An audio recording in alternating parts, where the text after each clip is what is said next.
waiting for. This I hope will be a week that helps wake up the kingdom in the United States of America. For too long, our churches have been sleeping when it comes to local evangelism, and one of the purposes of the American Mission Campaign is to awaken the spirit of the brethren in the local churches, because we know that if our brethren fight for God, God will fight for them.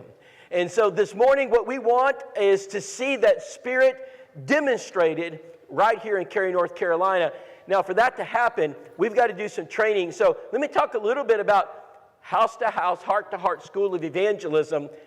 So I started that 5 years ago. And Austin came to us during COVID and said, why don't we do campaign work in America? And so we put this under the umbrella of the School of Evangelism. So this is our executable plan. So when I normally go to a church, we don't have time to do this. We have time to train, but we don't have time to do this. So we only do this a few times a year because there's incredible resources. It takes a lot of logistics in order to pull one of these off. So this week is one of those rare opportunities we have in this nation to demonstrate what evangelism looks like in action. So if you're at a computer screen and you've got a program and you want to run the program, you're looking for the exe file, the executable file. So all the programming in the world doesn't do you any good if you don't execute the file. So if you're in the military, there's some terminology that's used just about in every branch of service to demonstrate or to let the soldiers know that you're going to take everything you just learned and you're going to execute it. And it's called Let's Make It Operational. It's time to put it into action. So if you're a coach, if you're a ball member, a team member, and you're playing football, basketball, a coach might say, let's blow the whistle. So if you're in education, they might call it an actionable plan. So no matter where you're located, whatever genre of work that you do, there's a word that describes the action part of the teaching. So in order for there to be an action, there has to be teaching. And so when I was going to the school of preaching, I'm going to be very honest, and this is an indictment. I understand. This is I don't want to say this, but I want to be honest with the audience.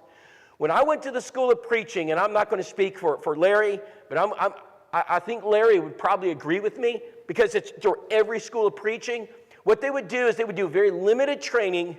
They would provide us flyers, and they would sit us out in the street, and they would say, all right, it's time to go door knocking. It's time to knock doors. And so they would expect us to just go door to door and to hand out flyers and try to engage the audience in Bible study. So we'd say, hey, if you've got some time, we'd like to study the Bible with you. We're very sincere in our approach. And the problem is, as you might well know, people don't want to do that. It's something that they're not wanting to engage you. So they're gonna push you off. They're gonna shut the door. So today we're going to do some training on door knocking. Now that's not my first lesson, by the way. It's Believe the Bible. So we're going to have to do some training. So we're not going to send you out there and say, hey, go door knocking and let us know how it goes, because we know how it's going to go. We're going to end up with about 2 or 3% success rate. And that's inexcusable. Because we know from experience that you should not have a 2 to 3% success rate. We're going to give you something that's going to take those numbers and multiply them several times. But in order for you, again, to be successful, you're going to have to know how to deal with people of all backgrounds. So depending upon where you're located, it depends upon what directions I give you. So if you're located in New York and you ask how do you get to Cary, North Carolina, I'm going to give you a set of directions. But if you're located in San Francisco, California, I'm not going to give you the same directions because you're located in an entirely different place. So when we deal with the public, when we make contact with people, it's very obvious that not everybody's on the same page. Now, here are some things that we've relied on in the past. We live in good old God-blessed America, and everybody believes in God. Everybody believes in Jesus. Everybody believes in the Bible. So we pretty much have a very similar location, a starting point. We might vary, to some degree or another. But overall, we all start about the same place. That has been our location since the founding of this nation. So we could pretty much go out here to the average Joe, and we could count on what we call the pillars of faith.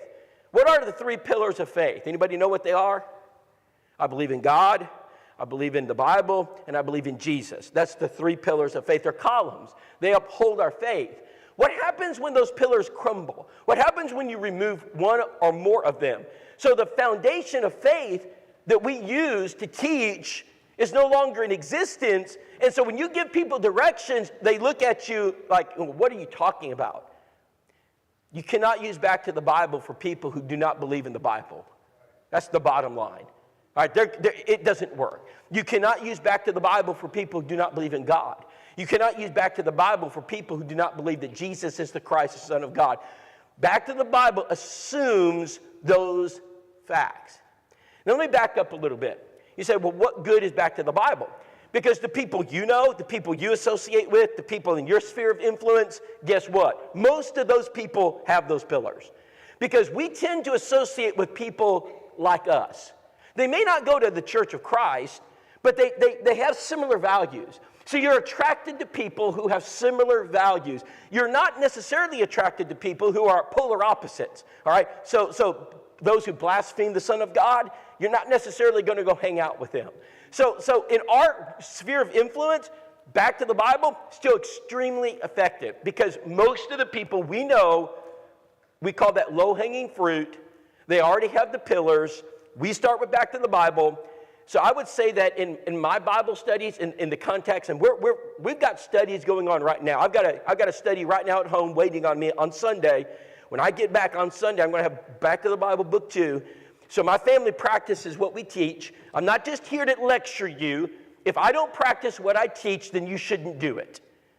All right, so the preacher has to practice what he preaches. So when my family goes home, so in the limited time we're at home, we're looking for contacts, we're prospecting the contacts, and we're trying to do Bible studies. And just about every time I start with back to the Bible, because that's my sphere of influence. I meet people at church. I mean, I'm not in the secular world. You may be in the secular world. You go to school, right? You go to public school. How many of you go to public school? How many of you kids go, okay, you're in the secular world. You know people who do not necessarily share the same values that you share. You're going to meet people who say this, how do you know there's a God? How do you know the Bible's inspired? How do you know Jesus is real? I don't meet those people, okay? It's rare that I meet people like that. I'm prepared, but you do. So Christians are coming and say, hey, Rob, what do we do when we meet somebody who doesn't believe in God? So here was my fallback. I'm going to give you, here's my fallback. My fallback for 15, 20 years of my preaching was go to www.apologeticspress.org. You ever use that resource? All right, I've used it a thousand. When I was in college, when I was having to write papers, and when I was in secular college, all right, that was my go-to resource. When I was going to write a paper and I needed research material, www.apologeticspress.org. I'm going to go there because it's well documented. All right, the guys who write have the credentials to lift up their work as credible. It's an excellent resource. Here's the problem with that. All right, let's back up. If someone comes to you and says, hey, I'd like to know more about the Bible, and they already believe in God, and you want to teach them, and you say, okay, go to www. And you can learn how to become a Christian. How effective is that? That's not personal evangelism, right? That is completely ineffective. So let's go to another avenue. How about if you just handed them a book? Say, okay, read this book by, Dave Miller. Read this book by, Eric Lyons. Read this book by Kyle Butt. Read this book by Brad Hare. Whatever. What's going to happen when you give them the book? What's the odds? So if someone says, how do you become a Christian? And you say, read this book. How successful is that? It's not. I mean, you're talking single digits. You're literally talking about almost no results. That's unacceptable. So we can step back and say, okay, what do we need to do to increase the odds? So when I use back to the Bible, I'm going to say this. I know you're not going to believe me. Some of you aren't going to believe me. I'll prove it tonight, by the way. I will prove it. I have a 90% conversion rate. I convert 9 out of 10 people I study with. And it's just not me. Ask Austin Fowler. And by the way, he didn't go to preaching school. Ask Joey Treat. I think he has a 100% conversion rate. So just go ask people. Just the people who use it, go ask them, what's your conversion rate? Back to the Bible is extremely effective. You know why? Because it's called a personal Bible study. So when you're personal, so we've got a real estate agent among us. I think her name is, Brenda. Where's Brenda at? And Brenda's, she's back on the table. There's Brenda. And you go ask a real estate agent, how do they sell a house? It's personal. You got to connect with people. You go ask a car salesman. You ask anybody. Anybody who works in the public sphere and their job depends upon people taking their product.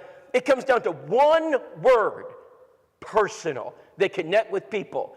They are able to make relationships with people.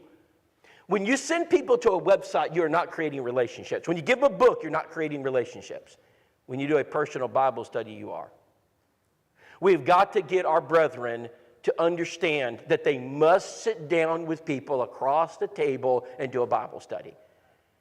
We got to teach that over. There is no shortcut. I don't care how virtual we become. It doesn't matter what technology does. It's never going to replace you. It's always going to be the best way. The percentages are off the chart when you put someone across a kitchen table and you open up an organized study, not just some random booklet. Brother, I want you to take your Bible to Luke. I want you to go to the book of Luke. And I want to show you something that I get asked this question quite a bit during seminars, and it says, well, why do you need a little booklet? Why do you have to have an organized study? Why can't you just, why can't you just write down some passages on a piece of paper and take them through it? Why can't you tell them to read the book of Acts? Why can't you tell them to read the book of Genesis? Let me explain why that is not a good strategy. Okay, go to Luke 24, and I want you to go down to verse number 25. And this is Jesus listening to people talk after his resurrection. Can you imagine? He's resurrected from the dead, and there are people talking about it, and they don't know it's him, and he's listening in. I wonder what they're going to say about me. And as he's listening, he says, hey, who you guys talking about? What's happened? And you got to hear about this guy, man. He rose from the dead after 3 days. And I mean, the buzz is incredible. And I want you to notice what Jesus does. He kind of peeps into this conversation.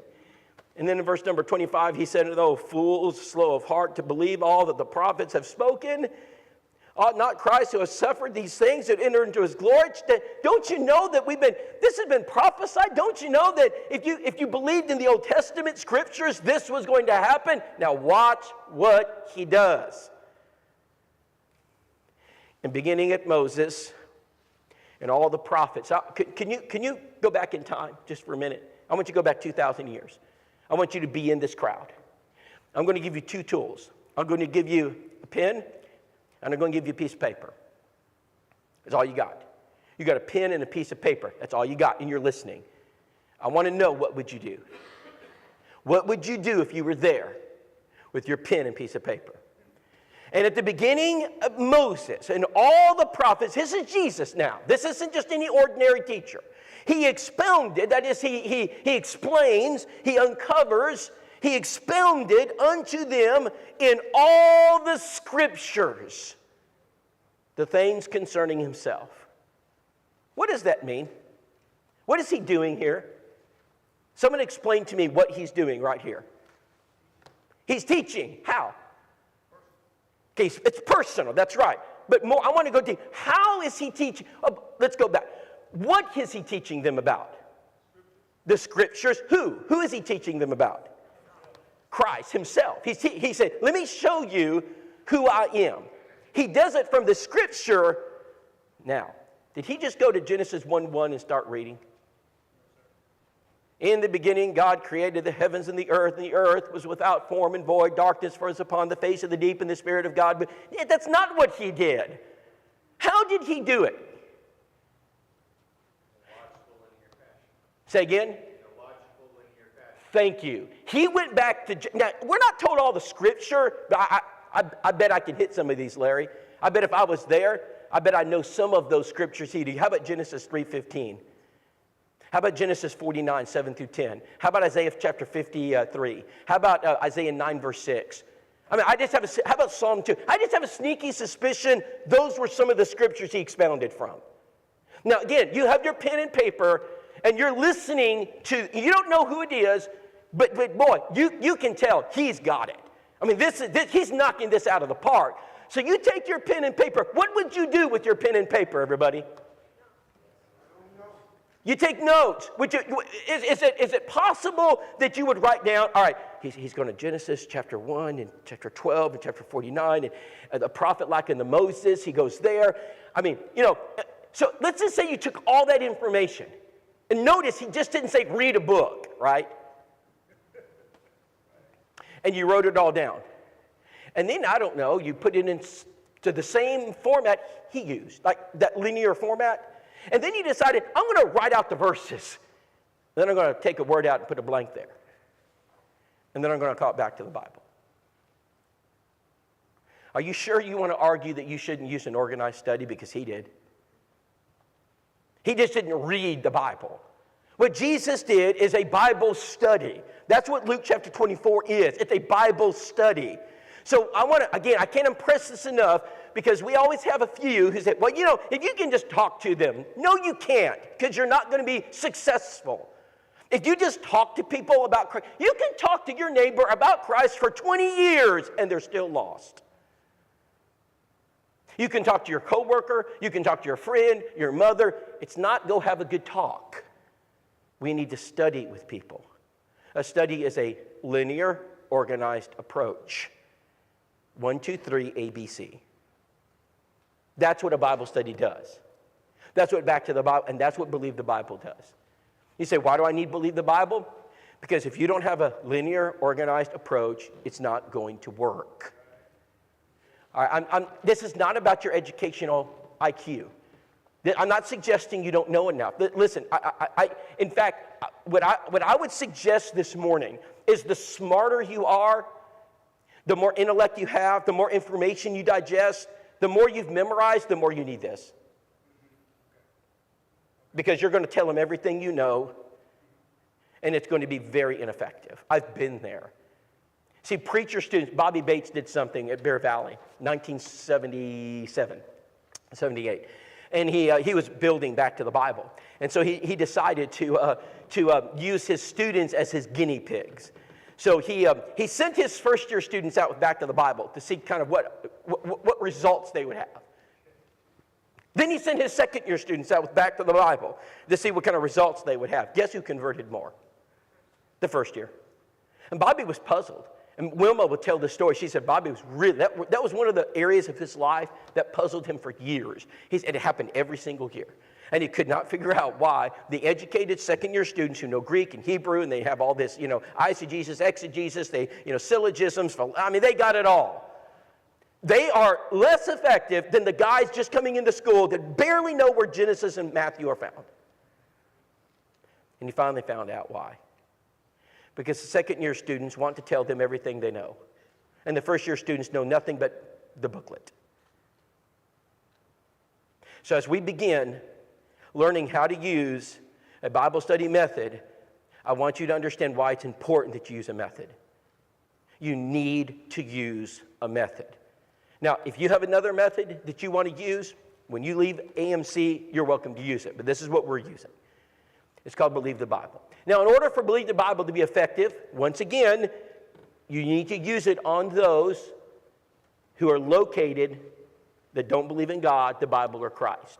Now, there's 3 booklets. You notice they're A, B, and C. Everybody look at them. A is gold. God is gold. Heaven is gold. That's why it's gold. B is Bible. So Bible is green. That's the seed. C is purple. That's Christ. That's royalty. So they're color-coded, if you will. A is the affirmation of God. B is the Bible inspiration. C is Christ. Who is he? So then we took the A, B, and C, and we made an acronym out of it just to help you understand why we use these particular tools. So A is for, now if they already believe in God, if you meet somebody who says, listen, I know there's a God, if that's where that person is, do you need to use lesson A? Yes or no? No, because extra information just confuses people. So it's not about how much, if they already believe in God, there's no reason to use this. But if they don't believe in the God of heaven, and they don't believe there's a God, we're going to use lesson A. Now, this is designed for people who are open-minded. So if you're at the NC State, all right, if you're at NC State and you're in the philosophy department, and that professor is chiding people of faith, and he's making fun of people of faith, and he's set in his ways, and you say, man, I'd like to convert him. So you're going to take Believe the Bible up there and say, let's go through Believe the Bible. Guess what's going to happen? It's a waste of time. Because if a person's not willing to learn, there's nothing you can do to help them. Okay, Jesus himself cannot force people to learn. This is not designed to convert the Harvard professor. This is designed to convert the person who wants to know. They say, listen, I'm open, I'm willing to examine the evidence, I want to know. Brethren, you cannot force people to become Christians. I don't care how good the study is. If they don't want to do it, it's not going to happen. So this is for people who say, listen, I don't know if there's a God, but I'm willing to look at the evidence. So I make that at the preface. They have to be willing to have an open mind, to reason. They have to have the ability to reason. They have to have the ability to be honest with themselves. And when the rich young ruler came to Jesus, in Mark chapter 10, verse 17, there's one underlying factor that sometimes we overlook in that Bible study. Here it is. The rich young ruler was dishonest. That's why he went away sad at the saying. Was it because Jesus was not a good teacher? Could Jesus have worded it better? Could Jesus have taught him more appropriately? Could Jesus have chosen his words better? In fact, here's what we do. When we try to teach someone and then they get upset and they walk away, most of us chase after them and say, oh, I'm so sorry, I should have said it better. Give me a second chance. You know what Jesus did when that rich young ruler left? Anybody know what he did? He let him go. He let him go because he was dishonest. You cannot convert dishonest people. So Bible studies, I don't care what you're using, are for honest people. Are there honest people in this world? Absolutely. The fields are white unto harvest. They are all over Cary, North Carolina. Who are you looking for this week? Honest people.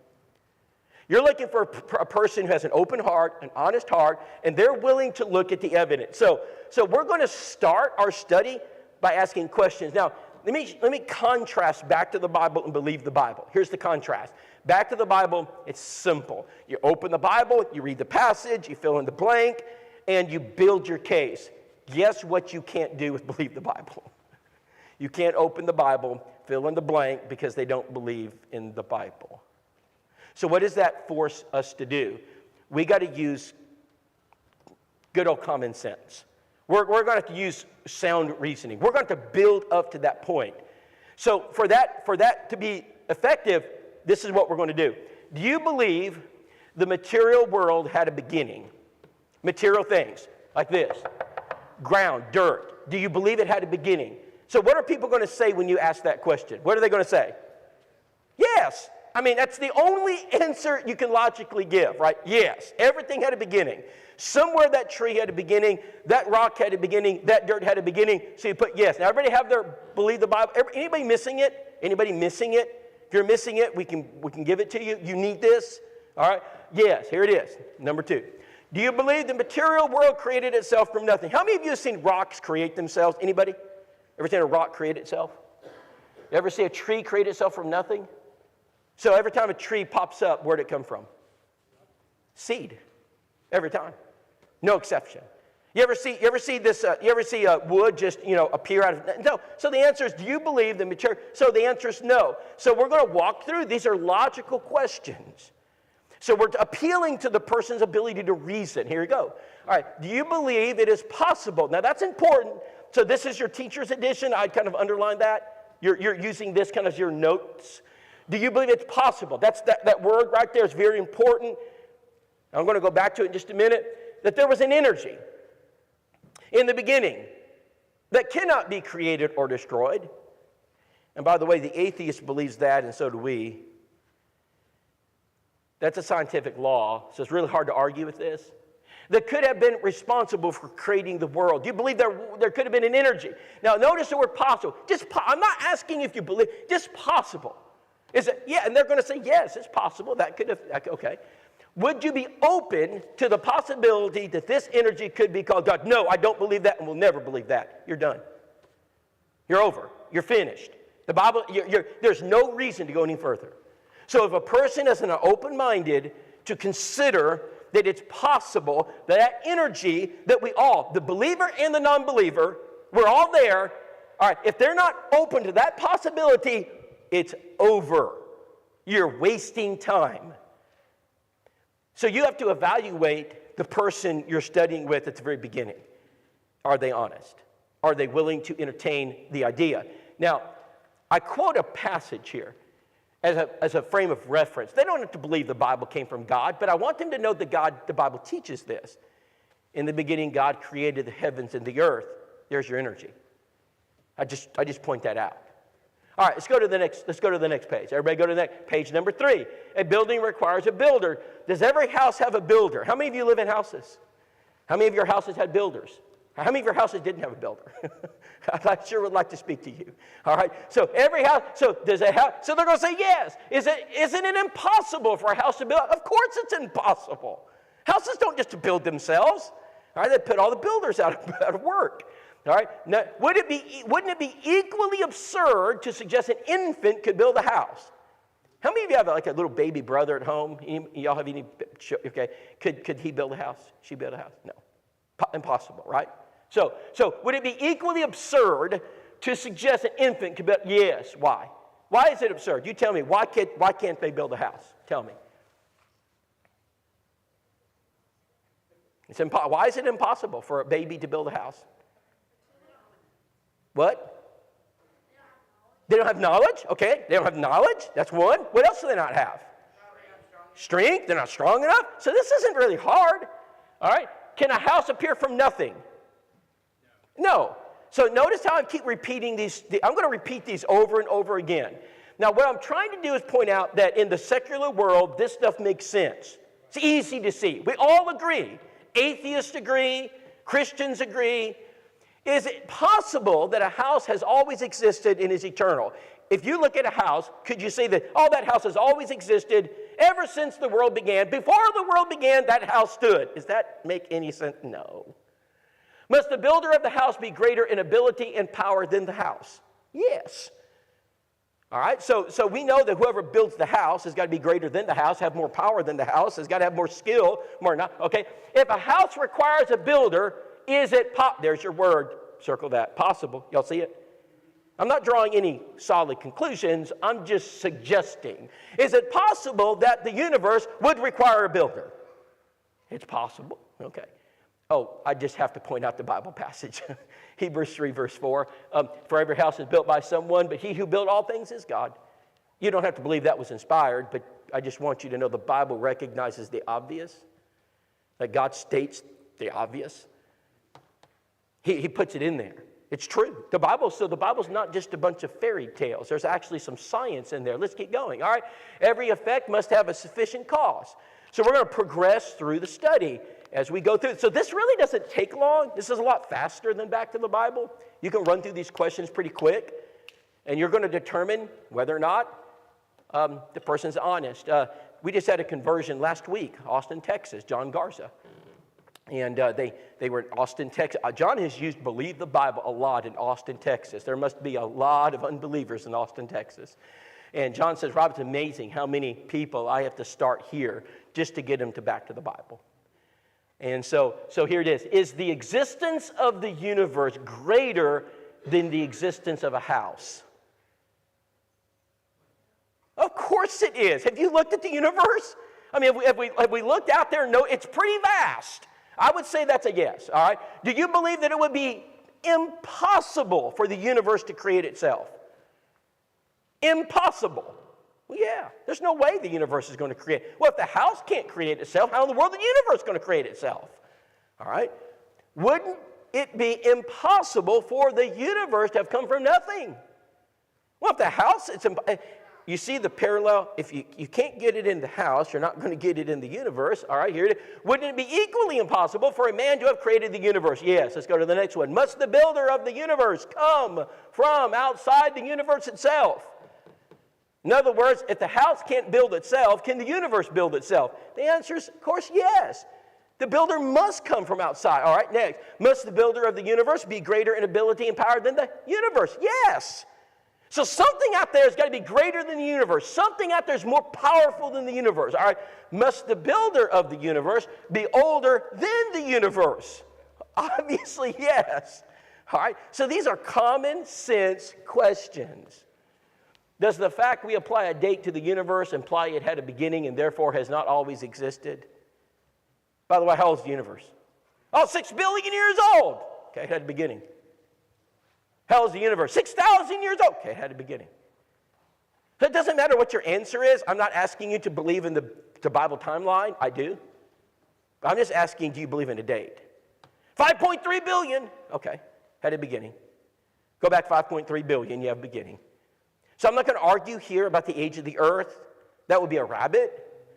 And if so, someone looked at you and said, oh, I bet you're one of those creationists that believe the earth is only, 6,000 years old. I am. I'm not going to, you know what I'd say? I said, that's a great question. I said, I tell you what, when we're finished with this, we'll talk about the age of the universe. I wouldn't even answer the question because that's a violation of principles 1 and 6. And I don't violate my principles. So I chase rabbits, the Bible study. So if the study's over, they're going to start making fun of you. Haven't you ever heard about carbon dating? Haven't you heard of the fossil? Of course, all of that is nonsense. Haven't you heard about the fossil record, which they've never found? Haven't you heard, the geologic timetable? Haven't you seen it in the textbooks? But they've never found anywhere. We're not going to go there. All right. Does the fact we apply a date to the universe imply it had a beginning and therefore, yes, obviously, yes. All right. All right. If it is not possible for material things like matter, right, to be eternal, is it possible for non-material power like mind or spirit to be eternal? Now you got to think about that one. All right, so we know these things aren't eternal. We know trees aren't eternal. We know that pews aren't eternal. Carpet's not eternal. We know this building's not eternal. But what about energy? Energy. Is it possible that that's possible? There's no violation of scientific law here, so we'd put down, yes, that's possible. All right. The first law of thermodynamics says energy cannot neither be created or destroyed. That's scientific law. So you don't have to be a believer in God. You just believe in your own science, believe in your laws. You got to say, yeah, okay. If we called that, if we called that power God, is it possible that God could be eternal and also the builder of the universe? What's the key word in that question, by the way? Thank you. That's all I want. I'm not asking you to affirm God exists at this point. I'm not asking you to throw away all your thought processes and say you're wrong. I'm just saying, is it possible? And oh, by the way, Psalm 19:1, the heavens declare the glory of God, and the firmament showeth His handiwork. You don't have to believe that's inspired, but it does match.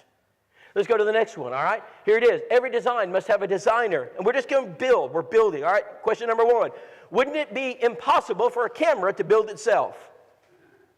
I say so. I've never seen that happen. Can a camera appear from nothing? Anybody ever see that? Cameras just pop into existence? I haven't, all right? Does the existence of a camera demand that it came from something? I'd say that's a yes. All right. Wouldn't the creation of a camera require someone superior and exterior to the creator? Now let's break that down. Superior, greater power, exterior, outside of itself. So does the camera require someone with greater ability outside of itself to build it? And the answer is yes. Does the camera demonstrate complex design? Complex, not just but complex design. Does the camera have moving parts? Does it have, the old cameras had mechanical parts. The new cameras have digital parts. I would say that would be a yes. All right, let's keep. Wouldn't it be absurd to believe a camera could be created by an explosion in a parts factory? Channel 5 News, we had an explosion in the parts factory, and look at this, we had 50 cameras just appeared from nothing. It was wonderful. People picked them up on the side of the road. It's never going to happen. Okay, I don't care how much time you give it. It's not going to happen. Oh, as a side note, brethren, do you know why the age of the earth keeps getting bigger and bigger? You know, it wasn't 5 billion, Joey, when you went to school. It's like 1 billion. You know, every time they come up with a problem, they add 1 billion in there because they think time fixes all their problems. And there is a mathematical, it's a mathematical law, a probability that states that it doesn't matter how much time you give some things, it's never going to happen. It's just not, it's never going to happen. All right? So is the human eye greater than the camera? Would you trade your eye for a camera? Would you say, I'll give you my eyes, you give me a camera? Anybody? Anybody? I know cameras are pretty exciting. I mean, the Apple iPhone, I love the camera. Maybe you have your Galaxy or whatever it is you use. I love my camera. I mean, it does amazing things. But if you said you can have a camera or an eye, how many of us pick the eye? Anybody? Everybody. I take the eye every day, right? I don't want the camera. You know, the camera blurs. And isn't it interesting, like, everybody look out there and see the trees? Everybody see the trees? Now do this with me. Everybody look at the trees. Everybody get your hand. Look at your hand real quick. Is it blurry? Could you see the hand? I mean, your camera will never do that. It will always take just a little bit of time to focus. And so the eye is instantaneous and it focuses. It's incredible.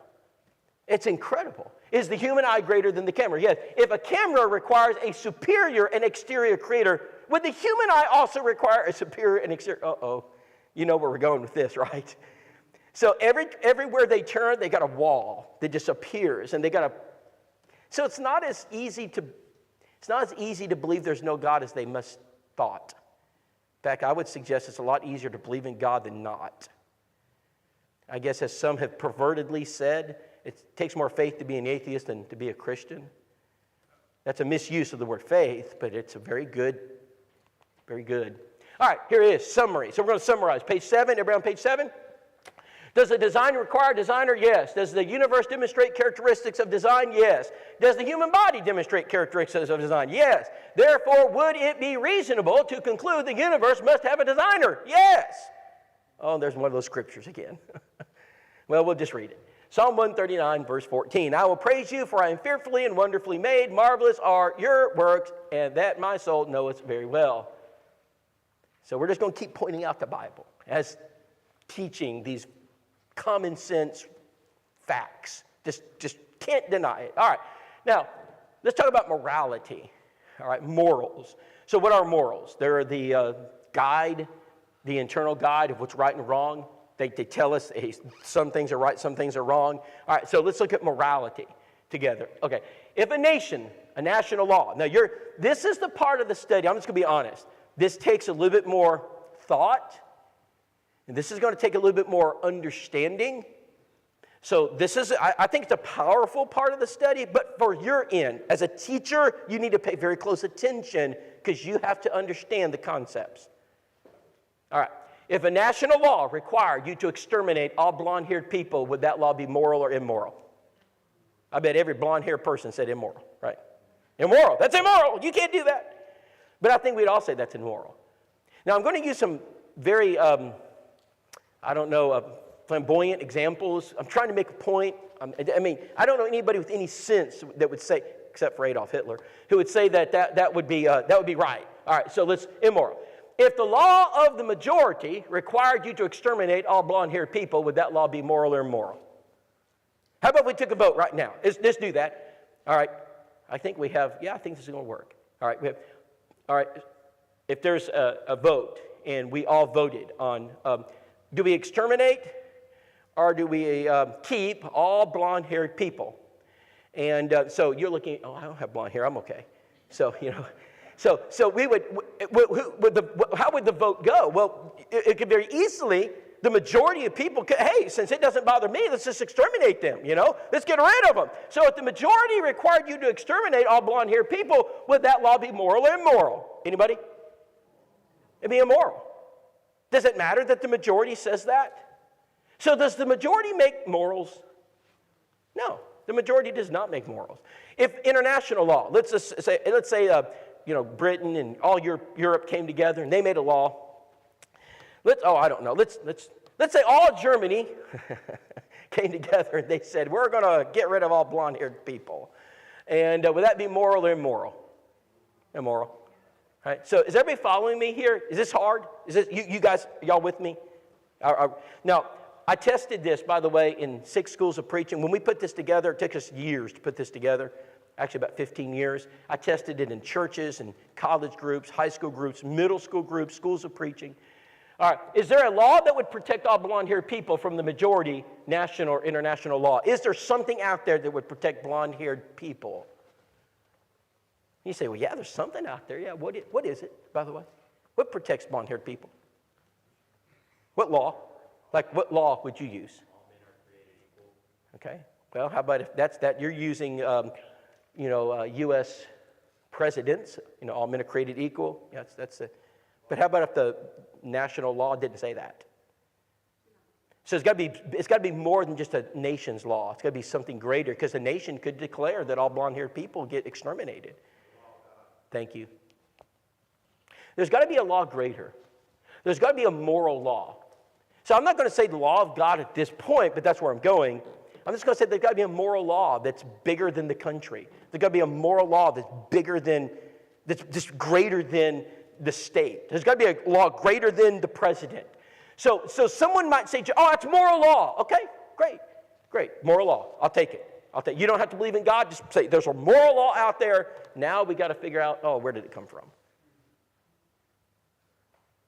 Okay, so let's back up. Okay, it can't come from the majority. That doesn't work. It can't come from you. That don't work. It can't come from a country. That don't work. It can't come from an international body. That doesn't work. I'm stuck. I don't know about you, but if your brain right now is hurting, trying to figure this out, you're in good company. Because some of the brightest atheist philosophers in the world still can't answer this. Okay, they've been debated, and when it comes down to this point, they're saying, I just don't know. There's a reason they don't know. They can't answer this. They don't know where that law is. Okay, so there was a great debate in the 70s. Anthony Flew and Thomas Warren. He was a member of the church. Y'all probably don't know him. I remember listening to him as a boy. But this debate was nationally televised.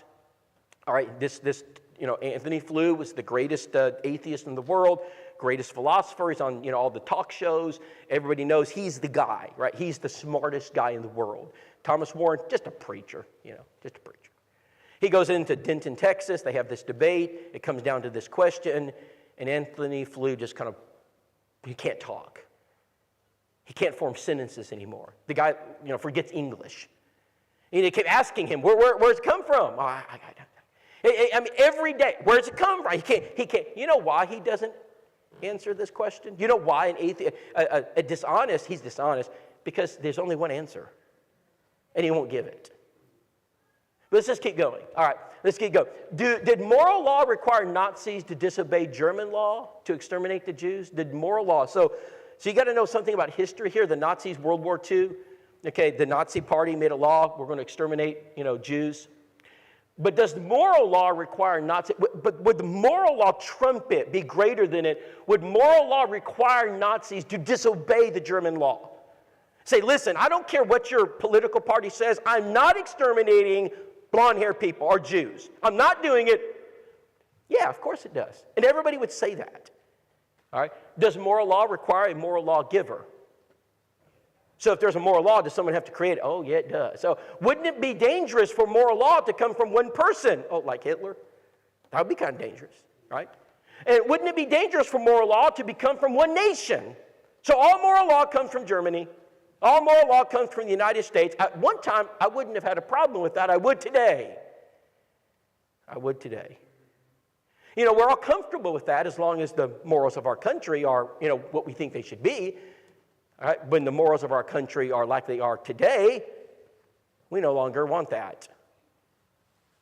All right? Wouldn't it be dangerous for moral law to come from the Nazis? Yes, that would be extremely dangerous. All right, now, you're going to have to stay with me. Is everybody, so far, y'all with me? Everybody with me? This is very important.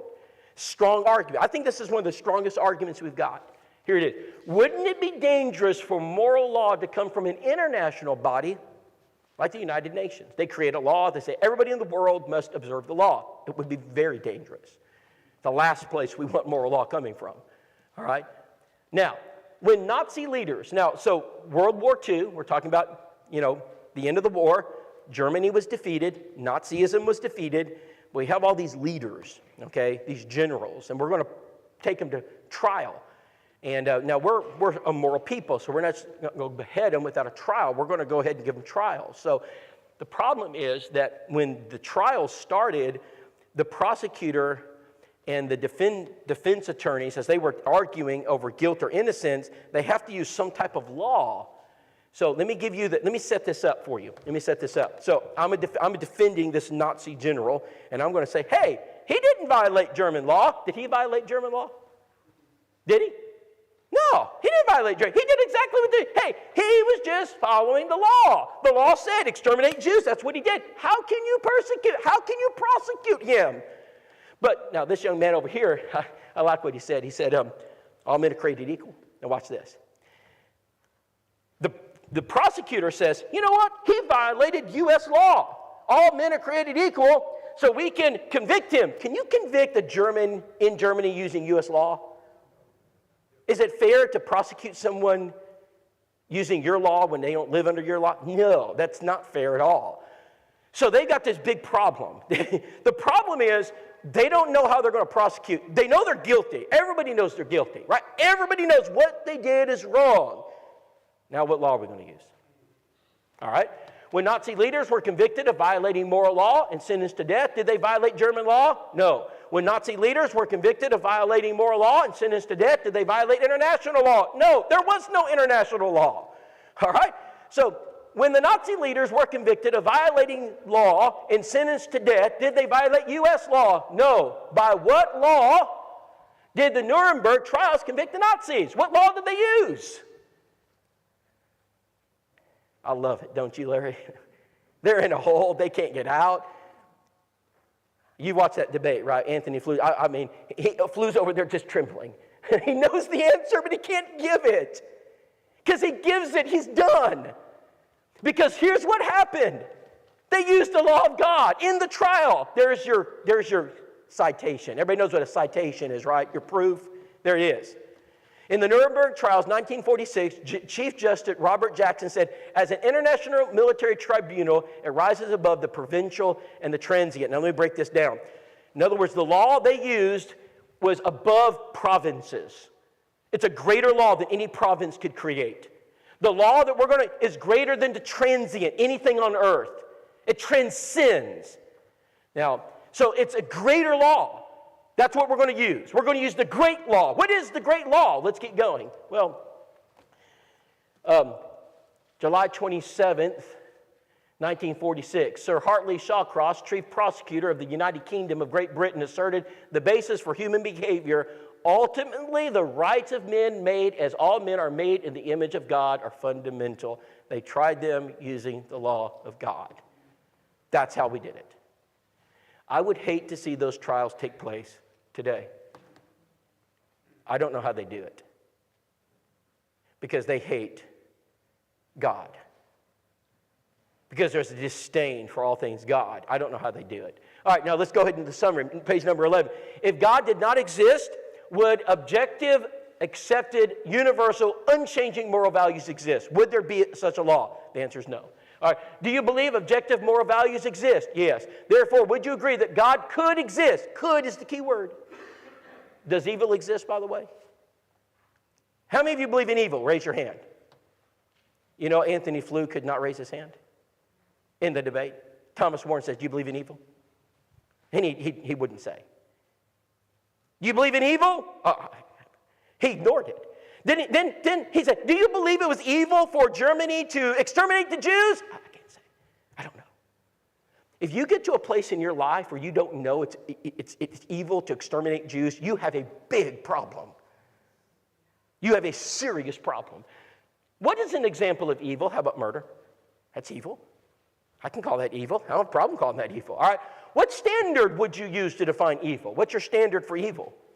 It's not hard for me at all. Law of God. How about you, Anthony Flew? How about you, atheist? What's your standard? I don't know. I don't know. Maybe international law? Nope, that doesn't work. It's not going to work. We can give you example after example of international law exterminating people. Does the existence of good require the existence of evil? It does. You can't have good without evil. What standard of law would you use to define good? The law of God. It's not hard. Mark 10:18. So Jesus said to him, why do you call me good? No one is good but one, that is God. It's real powerful stuff, guys.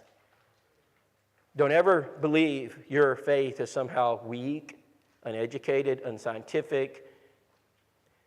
Your faith in God is as solid as a rock. Let's go to animals. How many of you like to watch like the Discovery Channel? How many of you have ever done that? How many of you have watched the gazelle and the lion? I shouldn't laugh. But you know, the gazelles are out there, right? And there's this lion. He's down there looking at the gazelles. And you see this herd of gazelles out there. And there's a lion crouched down like this. He's just waiting. And all of a sudden, in slow motion, Discovery shows the lion come out of it standing. Whoa, there he goes. All right, remember that. Here it is. Is a tiger that escapes from a zoo and slays a helpless child taken to prison and given a trial. Y'all ever seen that? Okay, I've never seen that happen before. So, no. Is a human who murders a helpless child taken to prison and given a trial? Yes. So is there a contrast between the two? All right. Now, do animals have morality? When the lion grabs the gazelle, eats the gazelle, and then the baby's over here. You know, mama's baby's over. Does the gazelle cry? Does the lion cry? Does the lion have remorse? Does the lion feel bad? No. What does the lion feel? Survival, right? He feels pretty good. I got a good meal, right? So do animals have morality? No. Do humans have morality? Yes. If humans have morality and animals do not have morality, where did it come from? We are different, aren't we? We are different. Does an animal have a conscience? No. Do humans have a conscience? Yes, we feel bad. Does a lion feel remorse after killing its prey? No. Do most humans feel remorse after killing another human being? They should. Okay, we understand the conscience can be seared. People can have, that we understand a person can get to a point where they don't, but we know the average person's yes. If a human has a conscience and an animal does not, where did the conscience come from? You say, it evolved. Why didn't it evolve in the lion? Because in the evolutionary model, they're older than we are. Why do we have it and they don't? I have an explanation. It's God. It's where it came from. God created it. All right, let's keep going. If a conscience were the result of purely random chemical processes, could we trust it? No. If a conscience were designed and created by a moral lawgiver, could we trust it? Yes. Oh, by the way, there's another scripture. For since the creation of the world, his invisible attributes are clearly seen, being understood by the things that are made, even his eternal power and Godhead, so they are without excuse. It's not that hard, guys. Pain and suffering is a blessing from God. Does pain serve as a warning device when you place your hand on a hot stove? Ouch. Yeah, of course it does. Aren't you glad? So I don't like that pain. Okay, I don't like, so let's just suppose you felt no pain. And you put your hand on the hot stove. What happened to your hand? Yeah, are there people that actually have no pain receptors? Yes. How long do they live? Not long. Because eventually you're going to break something's going to happen and you're not going to feel it. Like last year at AMC at Knoxville. Y'all remember what happened to me? And I kept holding myself right here. I said, man, it doesn't feel right. I said, man, it does not feel right. And but I kept teaching, right? And I went back and talked to one of the nurses, and they started feeling around. And they said, Rob, you got a problem. I said, I know. Something's not right. I can feel it. I'm glad I could feel it, right? I'm glad I had a hernia. And I had to have surgery after AMC. Y'all gave me a hernia. I mean, come on. So does pain serve as a warning device when you place your hand on a hot stove? Yes. What would happen to your hand if you placed it on a hot stove and you could not feel pain? You'd burn it. When you place your hand on a hot stove, are you making a choice? Yeah, you are. Would your free will be removed if you were forced to keep your hand away from the hot stove? If you weren't, like you try, I can't do it, it won't let me. In other words, yes, it would be. God allows you to make choices. He doesn't force you to do what's right. Is the law of gravity constant and dependable? I hope so. So all flight is designed around the dependability of gravity. We know it. what would happen if gravity, was random? Can y'all think about how this world would operate if like 1 minute you had gravity and the next minute you didn't? Man, that would be horrendous, right? So what would happen if the law of gravity were random? Chaos. What will happen if you choose to test the law of gravity by jumping off a cliff? Any educated people here figure this one out? Right? Yes, right. I like that answer. That's educated. You go splat. That's a good answer. I like that. All right. If you decide to test the law of gravity and suffer from a fall, who is to blame? I am. If you benefit from the law of gravity, whom should you praise? The one who made the law. Oh, James 1. My brethren, count it all joy when you fall into various trials, knowing that the testing of your faith worketh patience. All right. Does justice demand that a judge punish convicted criminals? Yes. If a convicted criminal is set free with no penalty, would the judge be just? No. Does the punishment by a judge of a convicted criminal make the judge unloving? No. Can a judge be both just in ruling and loving in his ruling both together? Yes. If God is just, is he required to punish the guilty? Yes. I did that all real quick. Let me just explain it. All right. Some people out there say, I don't believe in God because, how can an all-powerful God, loving God, punish people? That's, I can't believe in God. How can he not? How can he not do it? That's my question. So those questions will take you through that process. So if there's a guy out here who's, who murdered a bunch of people, and he went before the judge, and the judge says, I'm just so loving, I can't convict you. I'm just so merciful. I just can't. And then he sets him free, and he goes out and murders more people, and he comes back, and, that's happening today. What am I saying? All right? That shouldn't happen, right? That should not happen in our, they should go to prison, and the judge should not say, okay, I'm just so loving, I can't convict you. So if God is just, he is required to punish the guilty. He has no choice. If God did not punish those who are guilty, would he be just? No, be an unjust judge. Does the punishment of God of those who are guilty make God unloving? So when a judge sentences a murderer to death, does that mean the judge doesn't love that person? Yes or no? No, absolutely not. So we have to deal with these. What am I doing, by the way, right here? In this part of the study, I'm taking away their arguments. So you'll learn. This happened to me recently. So I went several years ago to buy a car, all right? And so I'm up there buying the car, to buy the car, and the salesman comes out, my wife's over here, and he's analyzing me the entire time. And so he's trying to figure out where my threshold is. He's going to take me as high as he can get me. And so he's trying to eliminate all the, so he gets this number, and I knew what he was going to do. He says, now we can extend this out to 72 months, and we can get 1.9%, and your payment will be, he's trying to take away all my arguments. That's what you do. You take away all the arguments. You remove the objections. And so here's what I'm just going to be honest, what I'm trying to do in this study is I know what the objections are. There's only so many of them. I've heard them. There's no new objections. They're the same objections. They've been using them since the Garden of Eden. So we're going to remove them. Can God be both just and loving at the same time? Yes. They sing the song of Moses, the servant of God, the song of the Lamb, saying, great and marvelous are your works, Lord God Almighty. Just and true are your ways, O King of the saints. Now, here's the last page, and then we're going to take a break. We're going to take a 15-minute break. All right. Is it reasonable to believe if nothing existed in the beginning, that nothing would exist now? Is that reasonable, everybody? Concluding thoughts, yes or no? Yes. All right, I'm going to let y'all answer this. I'm not going to. All right. Is it reasonable to believe that the earth, with all of its complexities, came from nothing, or that it was created? Created. That's reasonable. Is it reasonable to believe that the human body, with all of its complexities, is an accident, or that it was designed? Reasonable. Is it reasonable to believe morality can exist without a moral lawgiver? Nope. It's not reasonable at all. Is it reasonable to believe the existence of morality is due to the existence of a moral lawgiver? Is that reasonable? Yes, of course it is. All right.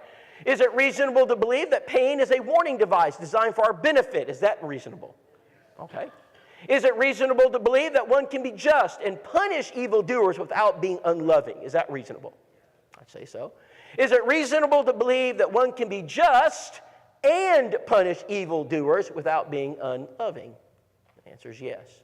All right, now, I think, isn't there one more question? All right, somebody read that to me. I know there is. Is it reasonable to believe in the existence of a supreme eternal being, God? So is it reasonable to believe in the existence of a supreme moral being?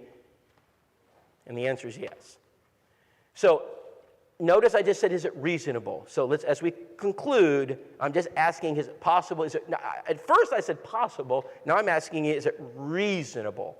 Have you reasoned this through? So I'm not expecting them to give up a lifetime of atheism in a study like this, but I'm expecting them to consider it, and I'm going to build on it. Does anybody have any questions about Believe the Bible A? Anything? Does it make sense? Yes, makes sense. You have a question, she has a question. All right, there. Yes, ma'am.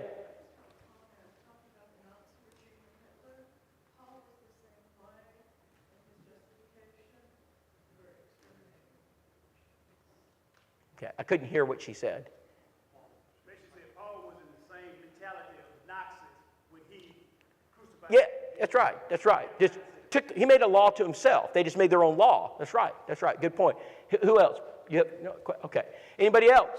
All right. Yes, ma'am. Are we going to talk later about getting to the point where you are able to introduce this study? Yeah. From hello That's a great point. to the study. It's a great point. She's asked, how do you get to this study? So that was last night.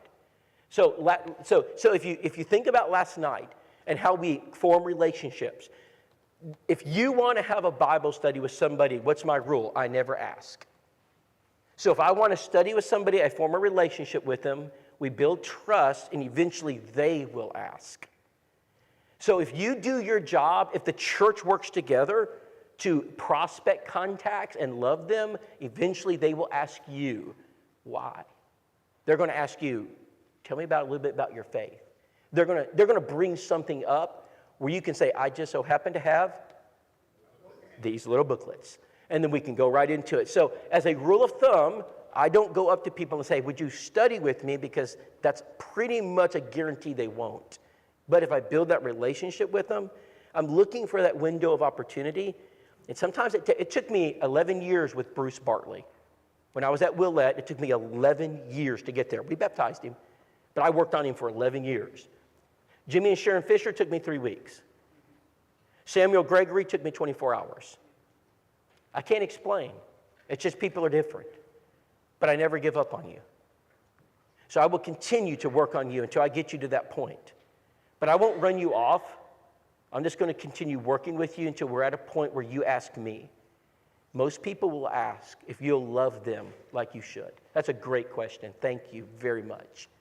Any other? Yes, Joey? So then they say, tell me a little bit about your faith, and then you say what? So if they say, tell me a little bit about your faith, I said, well, you know, I got this little booklet. Can I share it with you? Something like that. And you start a study right then? If I can, if time allows. If I know time won't, I say, hey, what are you doing tomorrow?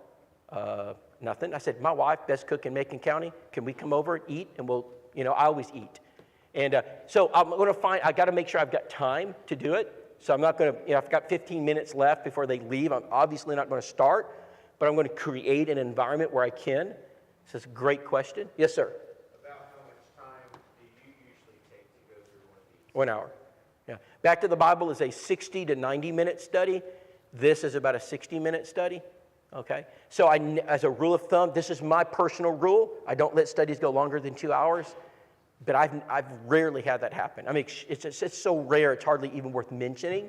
So if a study is going that long, there's usually reasons behind it. Number one, the person is not reasoning properly. Okay, and they may be okay anyway. All right, so I've studied with people who I'm not sure they're accountable, so I'm going to try to see where they're at. Okay, so it could also be they're very argumentative and not honest. And if that's the case, I'll never do study 2. I will not sit there and try to take a dishonest person and play games with them. All right, they believe it's a game. I'm going to prove you wrong. I'm not there for that. That's not who I am.